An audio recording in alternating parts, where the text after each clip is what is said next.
presentation screen, right? I hope other things are not visible. Yes. Okay. Presentation. Okay, done. So I'm just going to start the webinar. Can you also, yeah. Hello, Mr. Ravi. I hope you can hear me. Just wanted to give you a confirmation. Good afternoon, everyone. I hope I am audible. You can give me a yes or a no on the chat. Okay, great. Thank you all for joining us for today's session. So we will be starting off shortly. We're just waiting for a few more attendees to join us, and then we will get going. Thank you. Once again, good afternoon to everyone. I hope I'm audible. I'm just confirming for the rest of them who have joined recently. Okay, great. Once again, thank you all for joining. We will be starting off shortly. I just want a few more participants to join and then we will go ahead. Thank you for your patience. I think we are good to go. We have a healthy number of participations already. We're looking forward to more people joining. Once again, thank you all for joining. A very good afternoon to everyone here. I hope I'm audible. Quick confirmation from participants who've joined just recently would be great, because I see a few of them saying no audio. All right, wonderful. Great. Thank you for the confirmation. Good afternoon, everyone. Once again, thank you all for joining.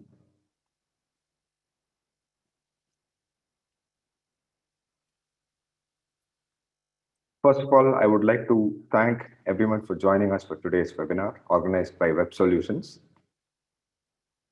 I'd also like to thank our chief speaker, Mr. Joseph John, for joining us today. We're looking forward to a wonderful session. I am Siddharth, and I handle product marketing at Web Solutions. So before we get into today's session itself, I'd like to do a very small briefing about the company before heading forward. Web is a 20-year-old company as of today. Web was initially known as Wipro e-Peripherals, which was part of Wipro itself. And in 2000, we became an independent entity. We have multiple solution offerings, which I will discuss in the next slide. As you can see, we deal with the corporate side. We have managed print services, digital transformation, and intelligent office automation solutions.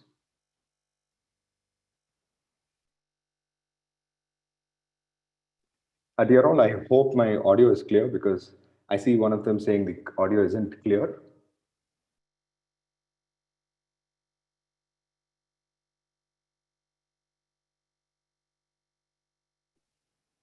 All right, thank you. So let me quickly give a small briefing of the solution offerings that we have. We have managed print services, as you can see, where we provide printing services for close to 600 plus odd customers. The business here is such that we deal with printing hardware based on requirement, and you would be charged per print. So this is what we do with web managed print services, and we are number one in India on that part. Secondly, we have the latest intelligent office automation solutions on offer. Web is the authorized distributor alongside Ricoh, that is Ricoh Japan, to sell Ricoh products in the country. And we have a wide range of multifunction printers on offer, enterprise digital printing, office automation, and industrial solutions on offer. And moving on to the digital side, we have two solutions, namely GST, that is GST solutions for corporates, and document management solutions. Let me give a quick briefing of this as well. I'll start off with GST. Here we in fact hold the license called GSP, that is GST Suvida Provider from the government and appointed by the GSTN itself. Here we have a all-in-one solution for all your GST requirements, that is GST filing, reconciliation, data preparation, data validation, e-waybill automation, ERP integration, and the most sought after topic, that is e-invoicing as well. We deal with that as well. Moving on to the last solution, that is DMS, and what we will be talking about a little more in depth further on, document management solutions. I will move to the next slide.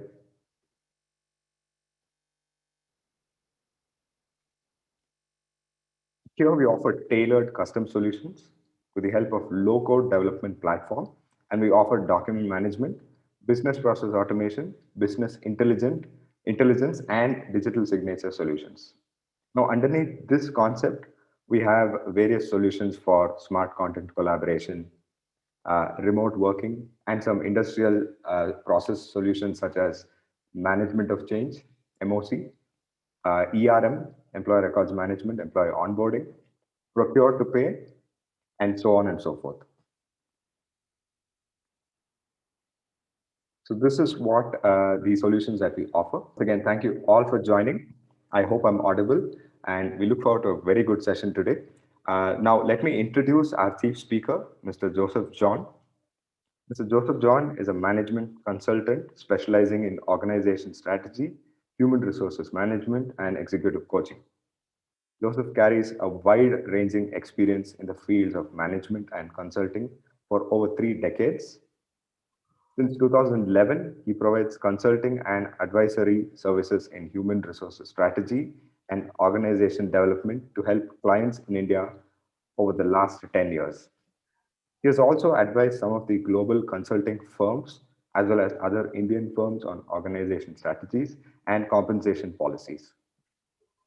From 1988 to 2011, Joseph John held various executive positions in various businesses and at the corporate office of Wipro Limited.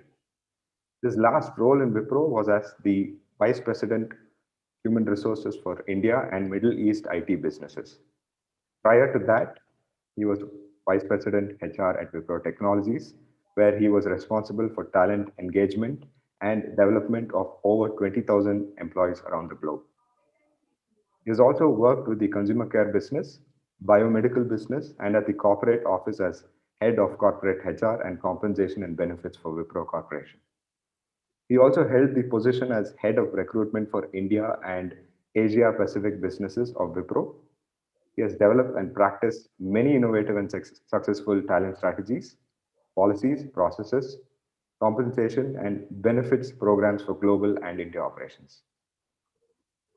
He has been a panelist and speaker in HR forums in India and Singapore, and a guest lecturer in management and engineering institutes. He's a blogger and has written occasionally in business magazines and newspapers. In 2018, he has published a book of essays in human behavior titled I Wonder Why: Perspectives on Human Behavior. It is an absolute pleasure to have you here with us today, sir. I'm sure the audience is looking forward to directly hearing from you. Mr. Joseph, you can take it forward from here on. Thank you very much, Sidhu, and very good afternoon to all the participants. Thank you for joining this webinar. So let me start. So that I think you can move the. Yeah.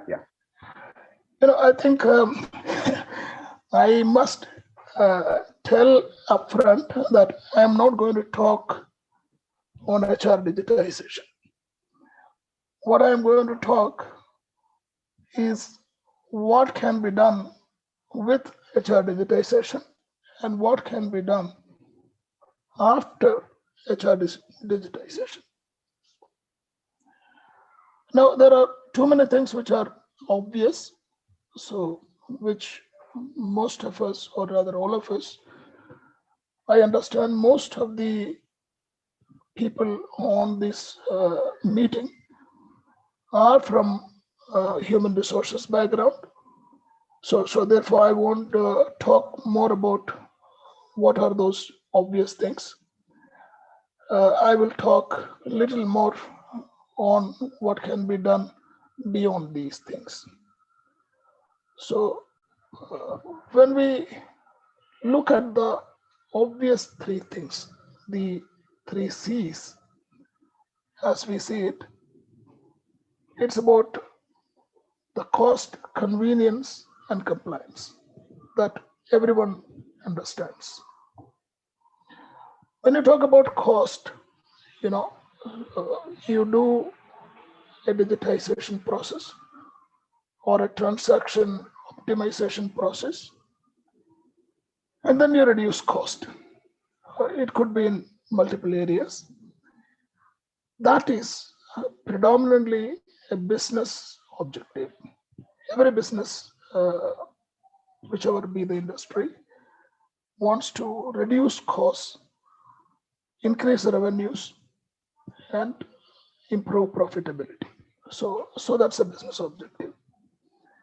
When it comes to convenience, it's a convenience, one, for the management and the administration, in this case, for the HR administration. And secondly, greater convenience to employees. So in the second piece, that is the convenience piece, is where the employees are coming or they are getting the benefit. When you look at the third piece, which is the compliance, compliance is generally with the legal or statutory requirements, which are the prevailing laws and rules which will govern the running of the business, particularly the labor legislations, as well as the company policies which are related to the employee management.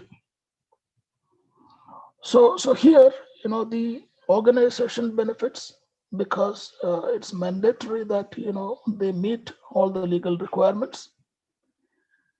Then, so we comply these things. So the government or the legal entities, they also benefit because we comply with this, and there is maybe some revenue goes to the government or the organizations, so they benefit. And of course, HR as a function also benefits. So these are the three things. So I will move on from here because all of us understand this. Now, this is an interesting quote which I have read, 2 years back. This is what the IBM was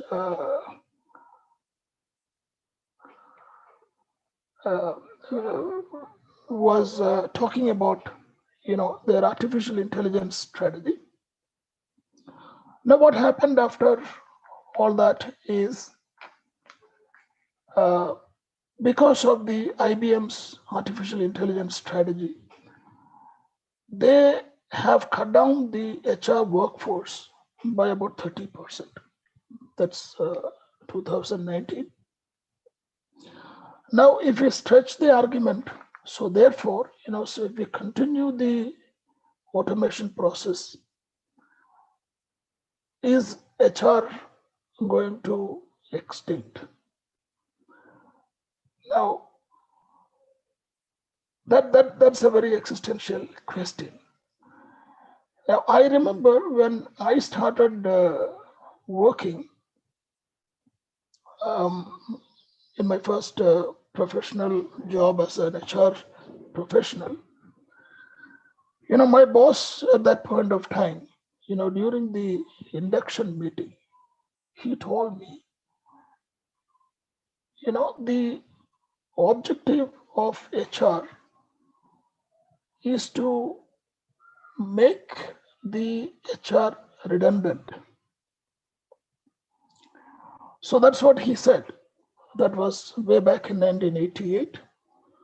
So I was slightly taken aback when he said this, So he has hired me in the company and he is telling me that, so your job is to make your job redundant in a, in a way.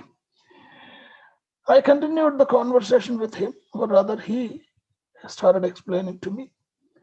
So at that point of time, what he told me is that what he meant was not that, so you will lose your job, but your job as an HR manager will become less relevant when you make your line managers or the business managers capable of handling the people or the employees. That's what he meant.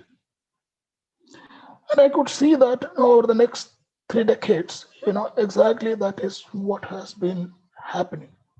So by good HR policies, good enablement programs, competency building programs, these managers have become brilliant people managers. Therefore, HR do not have to handle every people aspect in the organization. So that has happened. Then subsequently, so late 90s and the early years of this century, the automation, digitization, all these things started happening in a small way. Now it is prevalent everywhere. Every organization, small or big, is using some tool, some system, some app, or whatever to manage their transactions, improve their efficiencies, all those kind of stuff. So therefore, what is going to happen is that it's not going to happen that HR will become extinct. What will happen is that the labor part of HR will become extinct. You don't need to do a lot of you know regular transactions, otherwise you would have been doing. So that's going to happen. That is already happening. That's but so therefore, what will happen is that there will be some pressure on the HR professionals to deliver value beyond those transactions. So that would require, so greater uh, amount of creativity, little more deeper thinking, and smarter action.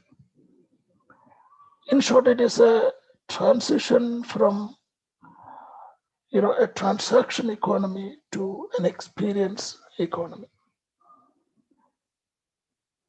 So that is the summary of so what I am going to talk. Can we move? Okay, so now to set the context, um, so this is I have taken a certain view to explain the evolution of the human resources function.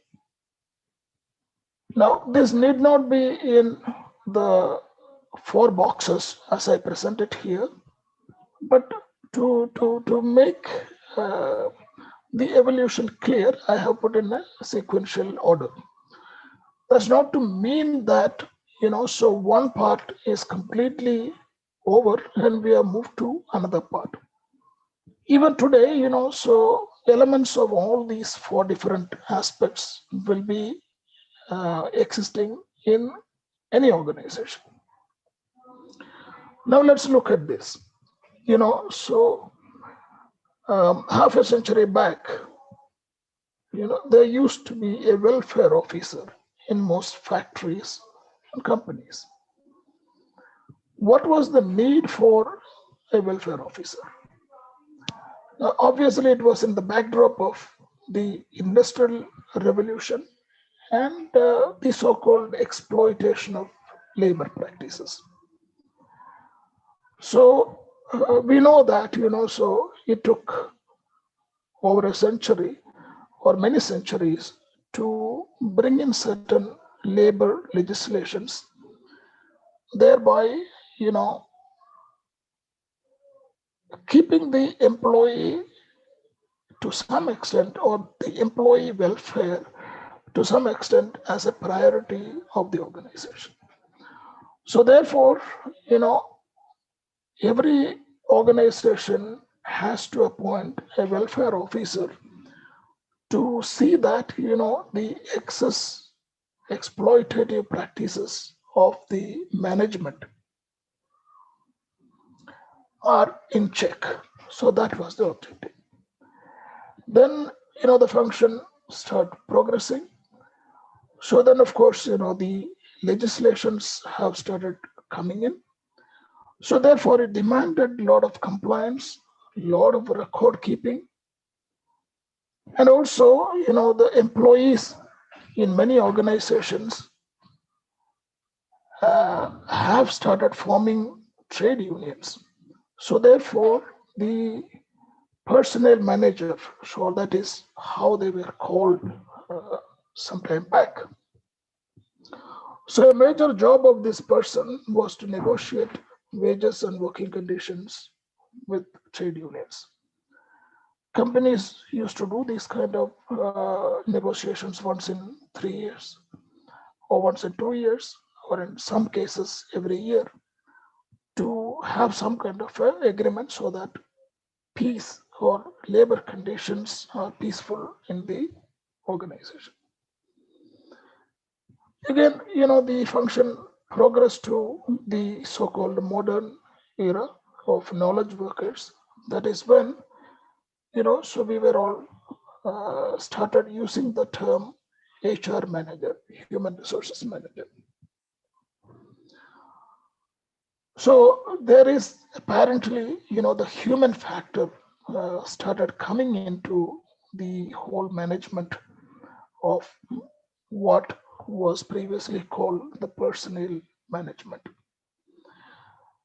Yeah, even then, what happened is that human resources or the people in the organization continued to be treated as resources along with other resources like land, machinery, and capital. So that was the background then. Now the latest, so if you look at, the last 10 years or so, there are organizations which call HR professionals as people's officers.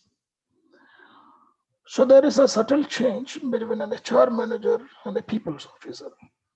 Here, the change is that the employees are treated as stakeholders in the organization. So here, recognizing life along with work, realigning workspace practices with lifestyle aspirations. So that is very important.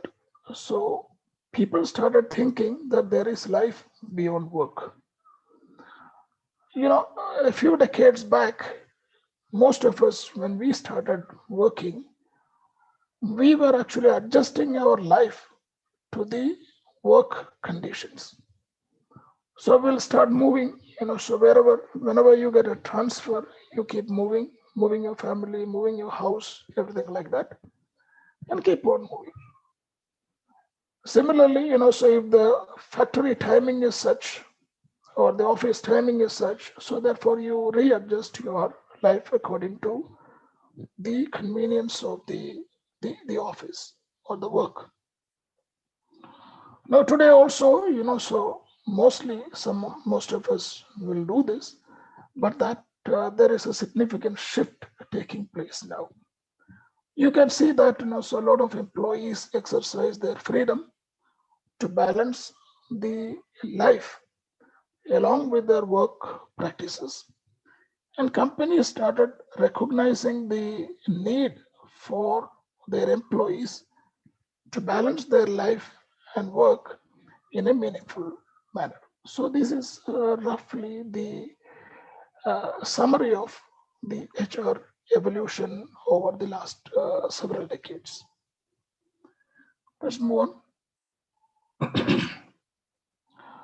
Now, as I was hinting on what we do beyond the three C's, the cost, convenience, and compliance.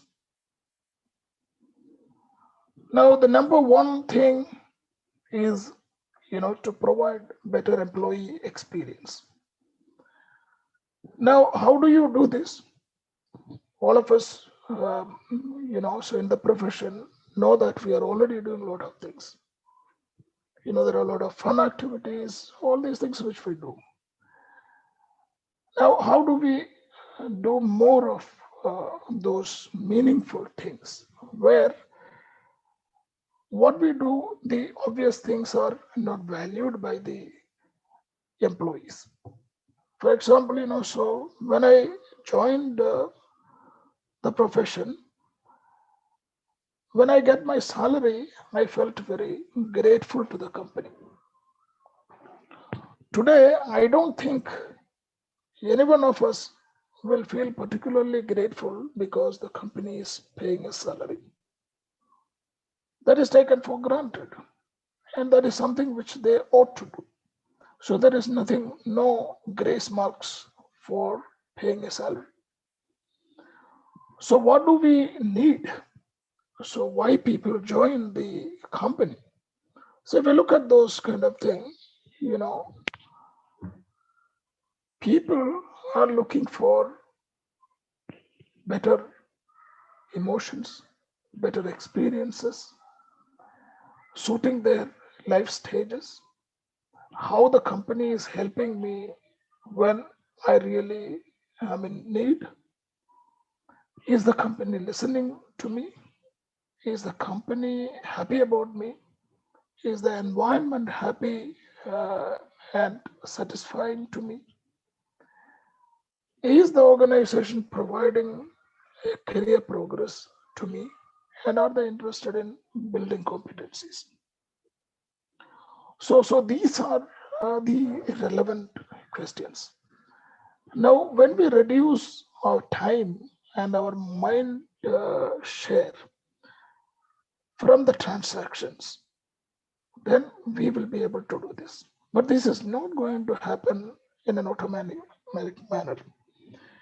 We have to consciously plan for this and reorient the function and the activities and priorities so that we provide a better employee experience to all of our people. Now, the second part is about decision making. That's again to some extent, so obvious in the sense when you get better data, you will be able to make better decisions. But again, data is just raw material. Data alone doesn't lead you to better decisions. So it depends on how better you are analyzing the data uh, and how differentiated and equitable your decisions are. What does that mean? That means, so if you treat everybody equal, nobody is going to be happy. If you treat everybody unequal, people are going to be even more unhappy. So what do you do? So therefore, you have to treat people uniquely. So each person has got certain unique needs, unique capabilities. How do you spot these unique capabilities? How do you take decisions to suit to the unique needs of individuals? It's a very hard thing to do, but the greater you move into that kind of a mode, the better for the company, the better for the employees. And of course, so when you have better data, better decision making, you will also be able to show greater transparency in decision making.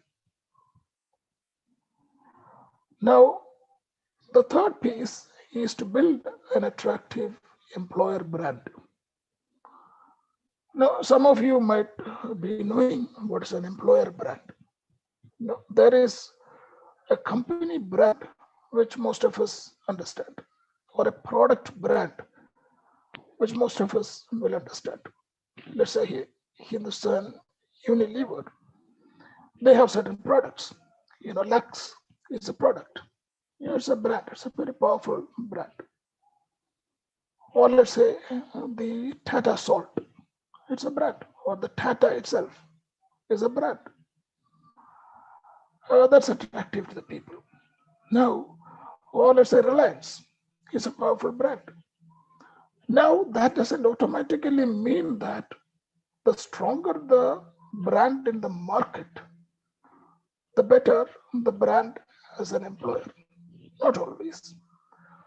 So therefore, building an attractive employer brand is a different thing altogether. So it is not about PR. It's more about employee advocacy. How you as an organization stand for the employees. So that is a building block for building an attractive employer brand. It's about what is felt and what is said, both inside and outside the organization. Obviously, so you cannot control everybody by a diktat, saying that you can't say this, you can't say that. But you can create an environment where most of the people appreciate what you're doing. And when most of the people talk inside the organization or outside the organization, good things about the organization, you're building a brand. Your brand is built not only by your employees who are existing currently, the aspiring employees are also contributing, and your ex-employees also contribute towards building that brand. So a better employer brand attracts better talent, retains employees longer. Employees feel a reason to stay with the organization beyond the manager. Now we all hear this story saying that, so employees join a good organization and they leave a bad manager. That may be true in many situations, but that's not always true. In good organizations, employees are not working not just because there is a good manager, or employees are not leaving just because there is a bad manager. That's the hallmark of a good organization brand. If a good organization can appreciate that if there is something needs to be changed with the manager, then the organization will take the feedback and implement that change. So that's about a good brand. So it's not necessary that because a few managers are not so good, employees are leaving. It may not happen that way. So these are three things which are more significant in my discussion today: creating better employee experience, faster and fairer decisions, and an employer brand. Over.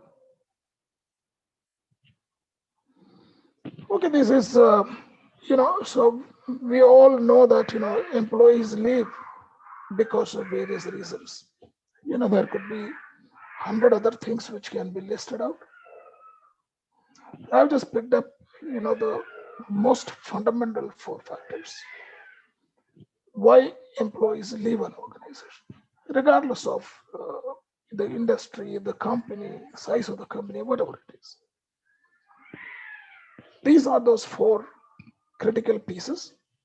One is the need for trust. Every employee is looking for a trustworthy organization, trustworthy management. When people see that, my boss, my management, my organization is not trusting me, they will start looking at other alternatives. The second is the need to have hope, meaning, I joined this company, I have an aspiration to advance my career, and this organization gives me hope, and they will do everything possible to advance my career. That's the second piece. The third piece is a sense of worth. If I, as an employee, if I'm not valued in the organization, I will look for places where my capabilities will be valued. It is as simple as that. The last piece is the need to feel competent. Even though the organization is good, or managers are very nice, but if the company is not providing opportunities to enhance my competencies, my value is not added. Neither in the organization or outside the organization. So these are the four pillars of an organization which will keep employees going and keep employees committed to the organization. Four things, keep this in mind: trust, hope, sense of worth, and competence. Let's move. Okay, I come to the end of my discussion today. I found this quote by Peter Drucker extremely interesting. He summarizes the task of management. He says the task of management is to make people capable of joint performance, to make their strengths effective and their weaknesses irrelevant. So, what does it really mean? This is the task of every human relations or HR manager. Now, this is about the team effectiveness. In a team, normally, unless you are extremely lucky, chances are that, you will get some people who are extremely capable, extremely willing, always nice, and very competent. There will always be some people who are learning, who are not as good as, the top performers, but they are willing to improve and do well. Then there will always be some people who are either beginners or the laggards. So either they don't have the right competency or they have other shortcomings. Now, as a manager or as an HR manager, how do we still make the teams to work?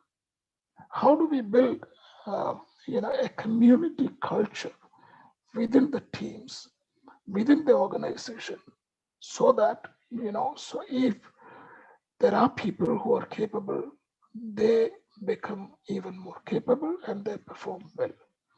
If there are people who have got certain weaknesses, how do we address those weaknesses? And that weakness becomes irrelevant to the team, regardless the team progresses and the organization progresses. So that is the summary of the thing. The essence of management is that. And if all of us appreciate this, and if we are contributing the functional competence in this direction, I'm sure all of us will become extremely successful in our profession and we will be extremely valuable people to the organization. Thank you very much. Thank you for listening. Thank you so much, Mr. Joseph John. Thank you so much.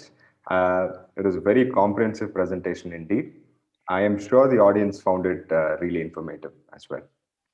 So, dear all, I would like all of you to stay with us till the end for any further questions that you'd like to take up, that you'd like to put forward to Mr. Joseph. And followed by this, we have a short, brief demo of our platform itself, which we will be taking up. Moving on, I would like to introduce our subject matter expert, Mr. Adarsh Singh, who will be taking forward here on. Adarsh? Yeah. So, good evening, everyone, and good evening, Siddharth and Mr. John. And thank you for the great presentation. From here on, I would be taking over. But before going on to the demonstration of my employee record management that we have at Web Solutions, I'd like to highlight some of the challenges of the HR professionals that they come across on a daily basis in the corporate world. So apart from the three obvious C's, the fourth C would be the challenges. So the first challenge that HR face in a daily life would be like tracking employee record documents, right? So let's assume a scenario where a candidate is onboarding to the company. So at the time of onboarding, he may not have all the relevant documents. So there's a high chance that he can forget to submit some of the document, or you may forget to take some of the documents from the candidate. So that is the first challenge that you may face on a daily basis, or while you have the season of onboarding candidates. And the second possible challenges could be that you have concern on possible data breach. So data breach could be on a physical format also, as well as when the data is on a digital format as well. So whenever documents are only stored in a physical format, there may be chances of people handling it without permission, or when people can tamper with them, or when it is stored in a digital format, if it is not well secured, it is not encrypted, then also it can be hampered by anyone. The third challenge could be securely sharing your employee data with auditor or background verification team. So currently HR may be sharing it through some email or through a drive link that is available on like internet. But there are chances that they may lose control of what they are sharing and how it is being used by the other party, that is their auditor or the background verification team. In some scenario, it could be their internal team, but in some scenario, it could be their external team also. So we should have a plan on how we share our data with those as well. And the last challenge could be about the four listed challenges. It could be the searching and retrieval of employee documents. So even if you have stored it online or offline, when employee numbers will increase in your organization, there is a high chance that HR professional will lose the track of all employee folder, and the searching of some document X from folder Y of employee Z will become a headache for you. So our tool will handle all such scenarios, and in my live demonstration, I will try to show and cover all the points that I have taken up right now. So Siddharth, you can move to the next slide. Right. So before we move to the next slide and in fact the demo itself, I'd like to launch a quick poll for all of you. Let me know once you see this on the screen. I hope all of you are seeing this window. So what Yeah. HR challenge are you facing in managing employee records? Now, please note that this is a multiple choice question itself. You can also select multiple questions. So I'll leave this on for exactly a minute before we move on.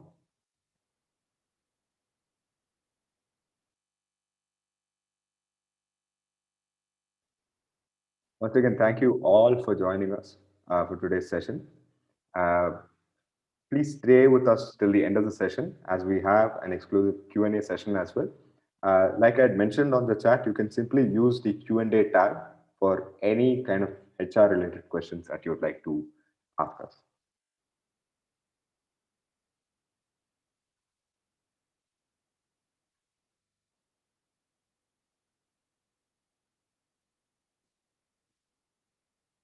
I do see a few people raising their hands. Uh, uh, please, uh, please input whatever it is on the chat itself. We will take it up, and we can see how we can move forward with the same. All right, I will end the poll right now. It is indeed a mixed bag of responses. Others, I will just share this if you'd like to comment on the same. Yeah, surely. So the major challenge they are having is tracking employee documents, and I'll surely cover that part in our demo. Right, right. Okay, so we will move ahead. I will stop sharing this.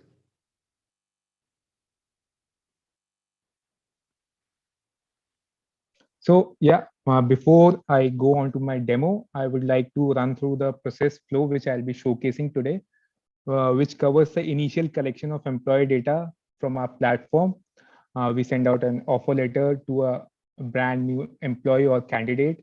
The candidate gives his response whether he's accepting the offer letter. If he is accepting, he gives out the relevant information which are required by the HR, and then it comes to HR to review it, and then we finally store the documents in a predefined folder structure without the need of manual intervention.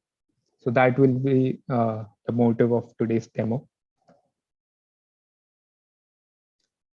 Yeah, and we'll move to the platform demo itself, and I'll be sharing my screen from here on.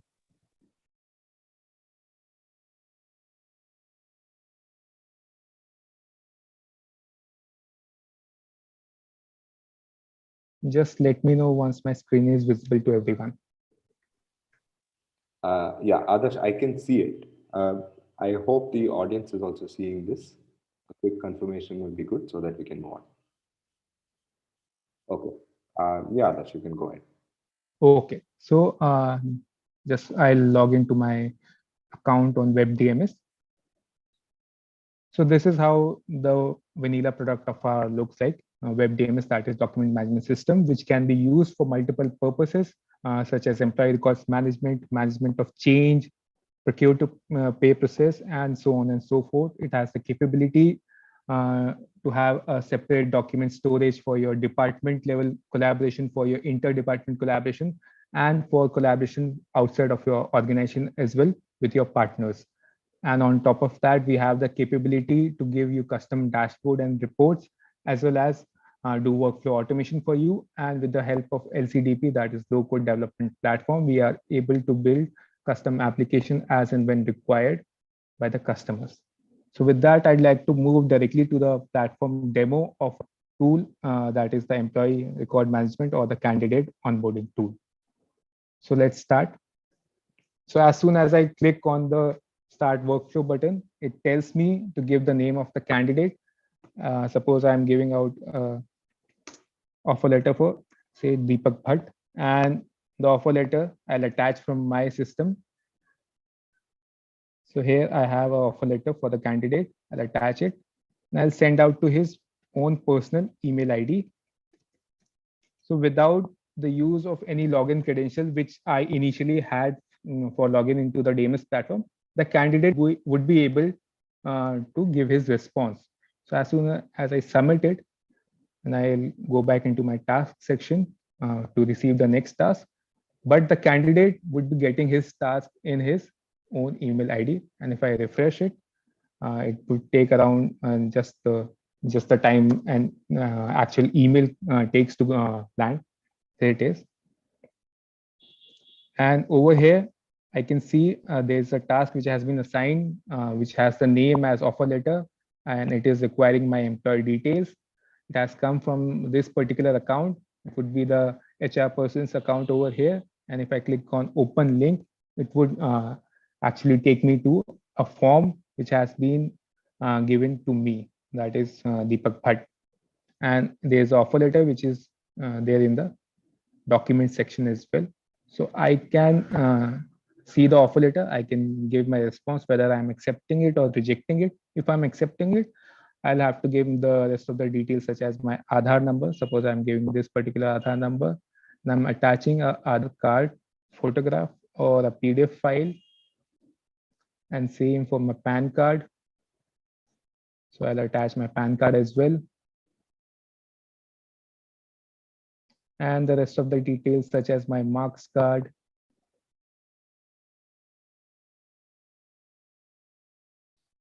my photograph, I'll attach it.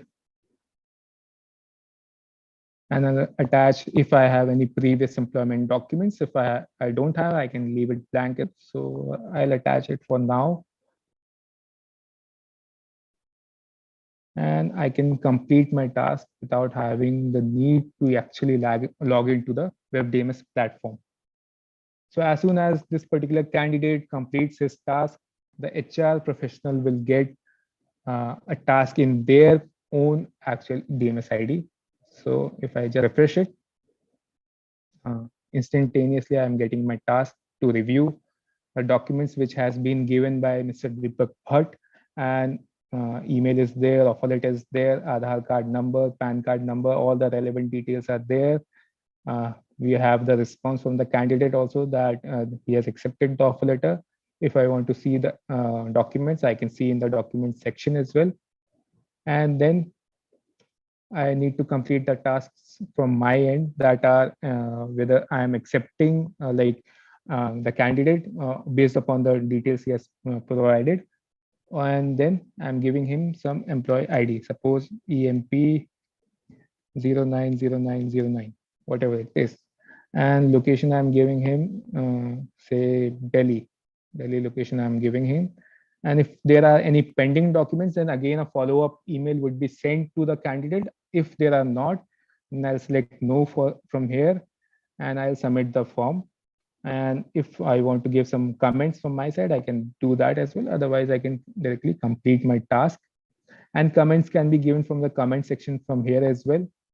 And I can view the history from here, and I can see the documents from here. So after giving the relevant details, I'm completing the task. So as soon as I complete my task, all these documents would get automatically stored in the folder structure that we have predefined.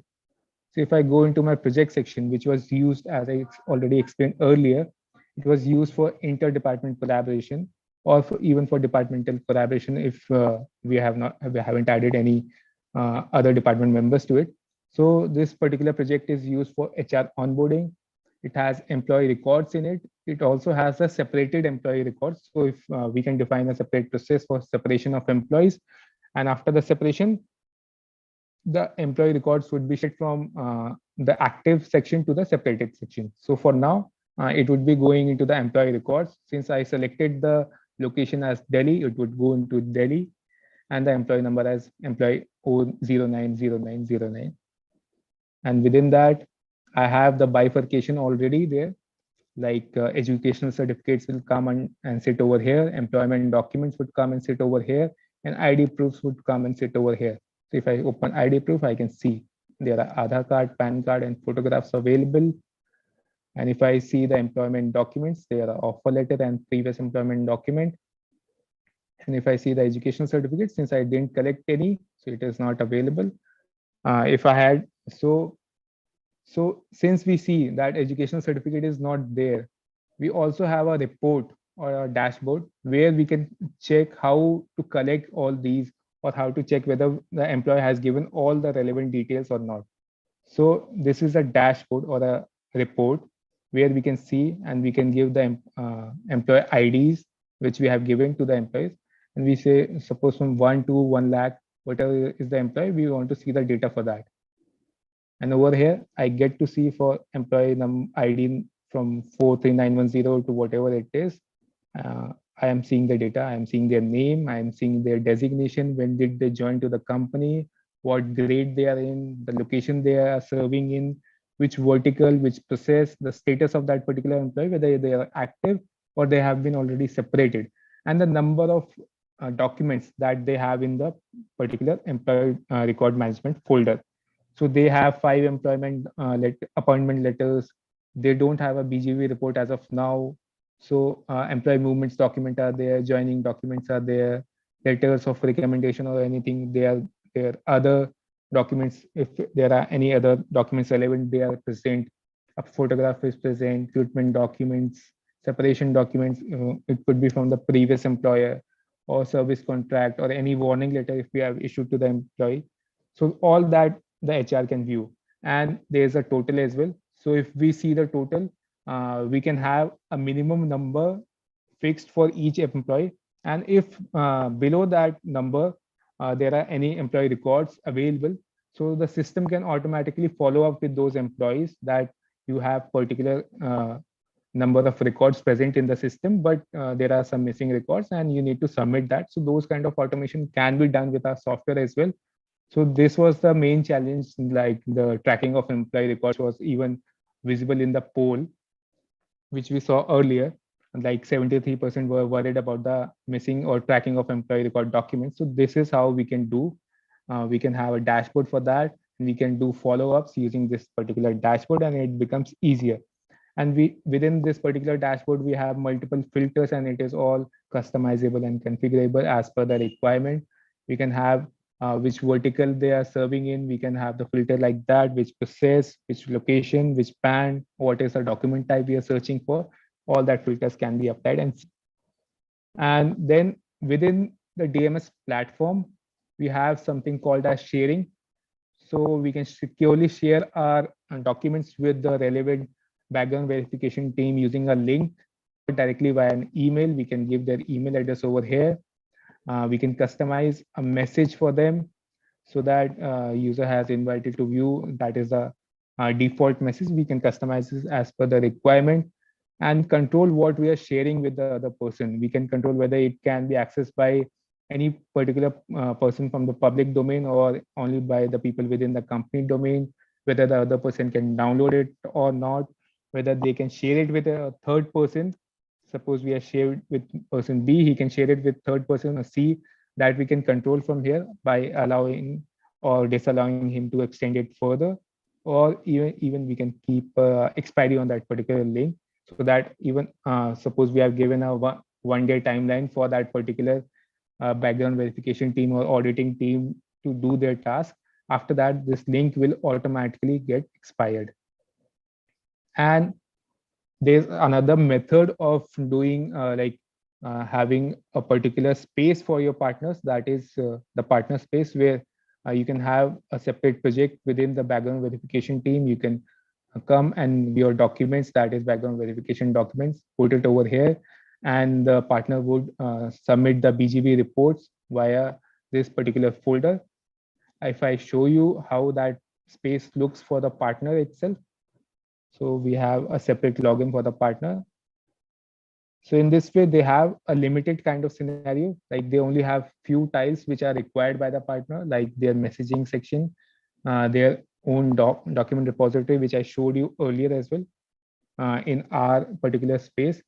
And here you will see that the folder level permission is different. Like in the background verification document, they have only the view and download option, and in BGV report, they have only the viewing option. So this also we can control from here, and all the activities they are doing in their particular space, the HR professionals can track it as well, whatever activity they are doing in this particular partner space. And even they get their workflow task as in the task section, or they can initiate some of the workflows which have been assigned to them. So even a partner space is available with us. So with that comes the end of my demo session. I covered the session quite quickly since we are on a time constraint. But if any one of you want to have a detailed session with us, we can surely do that after the webinar. You can contact our team. Wonderful. And I guess, yes, Adarsh, yeah, go ahead. with that, I'll hand over to you. That's it. All right. Thank you, Adarsh. Thank you so much. So you can stop sharing. I will go back to sharing. Okay.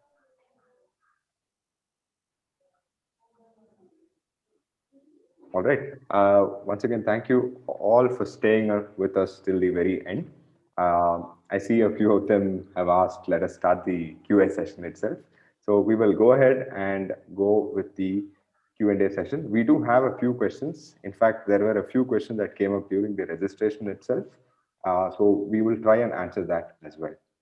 Mr. Joseph, which question would you like to take up first? Because I believe you're also seeing it, right? Yeah, the one on the KPIs to measure return on investment. Okay. Yeah. All right. Just give me 1 minute. I will take up that question. So let me read out that question for all of you, in fact. What are the KPIs to measure ROI of HR digitization initiatives? Okay. This is an interesting question. To be more specific on KPIs, KPIs are generally role specific. So therefore, what I can talk about right now is a general direction about how we can set some of the KPIs. Let's say the very obvious KPIs of digitization or any such steps will be cost related. Let's say the cost of transaction. For example, let's say cost per hire. What was the cost per hire for last 3 years? How much you want to save or improve, during the coming year. You can set that and then you can measure that. Or cost per employee record. So even to keep employee records, there is a cost. So how you can measure all those things. Or let's say the HR time spent on transactions. This can be measured. So, so how many HR professionals are required per 100 or 1,000 employees. So these can be set as KPIs broadly, and then role wise you can have specifics. Now, if you want to go beyond these things, then so you can also measure the employee touch time. In a year, on an average, how many times a manager or an HR manager has touched or listened or spoken to an employee. This can be measured. Uh, or employee satisfaction scores. Once in a year or once in 6 months, if you do that, you can set a KPI saying that 70%, whatever it is. Or let's say employee retention or turnover kind of person. These are also this. Going beyond this, doing all these things, if it is not resulting in customer satisfaction or customer testimonies, that's a problem. So you can also have KPIs related to customer satisfaction and customer testimonies, particularly for customer-facing jobs.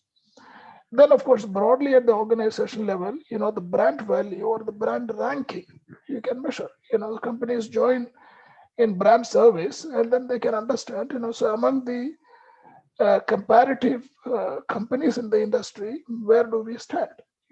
All these can be KPIs. So for more specific, so I need to know the kind of company, the role, and all those kind of things. Broadly, this is the answer. Yes. Okay, all right. One other question from the registrations itself.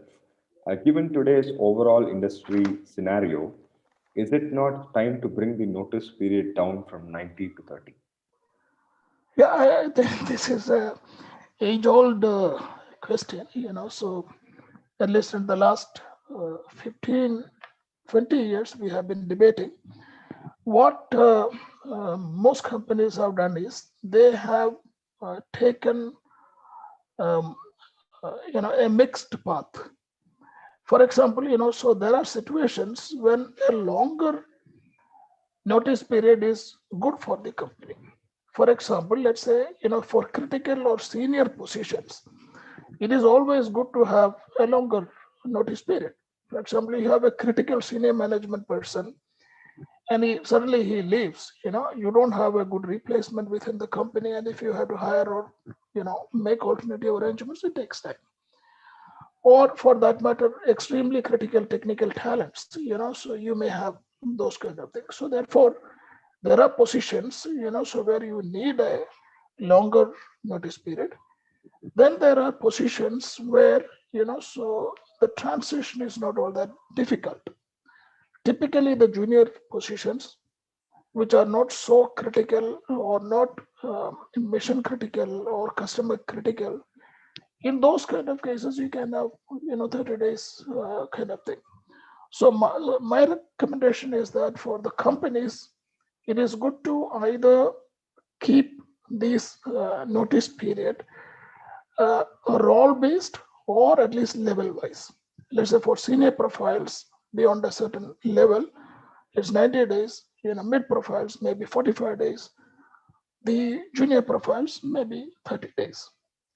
That is my recommendation. The other thing is that there are other measures to retain employees, so which are maybe stock options or other reward kind of programs. So they are also there. But regarding this, so my suggestion is that so consider these factors and then you decide rather than picking up one particular number for the entire organization. Okay, that was for that. I think there was also one more question during the session, which was from Ritu Srivastava. Yeah, that's right. Yeah, this is also related. This is about productivity measure. How do we measure productivity of an employee? So that's a summary of the question. Now, there are several ways of measuring productivity, that again, depending on the role and level of the employee. There are certain roles where the task is more important. So you measure the task. Let's say, call center. The call center, how many tasks have been accomplished, how many calls have been attended, that's important. That becomes a productivity tool. There are roles where process is important. The process quality, so how many processes have been done right? So that could be, a productivity measure. Then in many other roles, it is the outcome or the result, which is more important. For example, let's say, a sales job, the number of customer calls made or number of, so orders received or revenue generated, all those kind of things. Then at the broader level or more senior levels, of course, the financial results, profitability, cost or revenue, all those kind of things. So it depends on, so which role, which level you are fixing. You can have any of these, or you can have a mix of all these things. It could be task, it could be process, it could be results, or it could be financial outcomes. So that's the broad answer. So for specifics, so one should analyze the specific company requirements. Thank you. All right. Wonderful, Mr. Joseph. Thank you so much for answering the questions. I believe we will have to cut off because we have extended our time limit. I have seen a few other questions. So what I am going to do for the rest of them is we will note down these questions and we will reach out to you on a one-on-one basis for the exact same. I hope this is okay with the rest of them. All right. So once again, I'd like to thank Mr. Joseph John for having taken the time and efforts to be here with us and providing us a wonderful presentation and a talk session to all of them. I do believe all of them found it extremely useful. I do see the comments on the chat as well. And I would also like to mention that our team will be reaching out to each and every one of you shortly if you would like to discuss on a one-on-one basis. And the questions will be forwarded to Mr. Joseph John himself. So on that note, I would like to end the session for today. Thank you so much. Thank you all and have a wonderful evening. And thank you, Mr. Joseph. It was a pleasure. Thank you. Thank you very much. All the best. Thank you.